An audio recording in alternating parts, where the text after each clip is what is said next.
Hey everyone, and welcome to Data Science Bayesian Classification in Python. This is the best and most in-depth online resource for Bayesian machine learning. Okay, so what's this course all about? Well, this course is the sequel to Bayesian linear regression in Python, and it's part of my Bayesian machine learning series. Whereas the previous course looked at how to make numerical predictions, that's regression, this course will teach you how to classify, that's classification.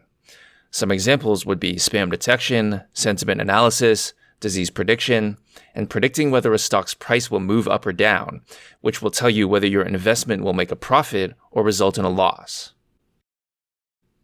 This course also was created after my course on naive Bayes, which is not part of the Bayesian series, but is related to the concepts from this course.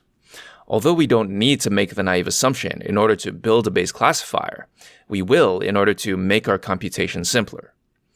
Now, please note that it is not necessary to take my naive Bayes course as a prerequisite to this course, since it's a pretty simple model to learn and you can probably pick it up yourself.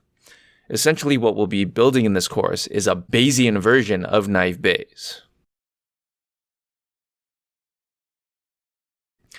So let's talk about how this course is structured.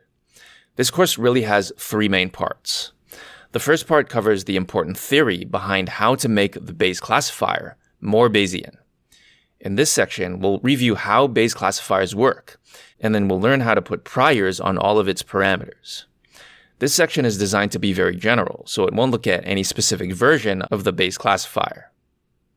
In the second and third sections, we will look at specific Bayes classifiers, along with their implementations in Python. Specifically, we'll look at a Bayes classifier with Gaussian likelihood and a Bayes classifier with Poisson likelihood. I thought it would be interesting to look at Poisson naive Bayes for two reasons. Firstly, Poisson naive Bayes does not appear in scikit-learn, so the only way you'd be able to use it is if you implemented it yourself. It's also a great exercise to do so. Secondly, since the Poisson distribution is for modeling counts, this is a great alternative to multinomial naive Bayes, which is used for things like classifying text documents. Okay, so I hope that sounds exciting, and I'll see you in the next lecture.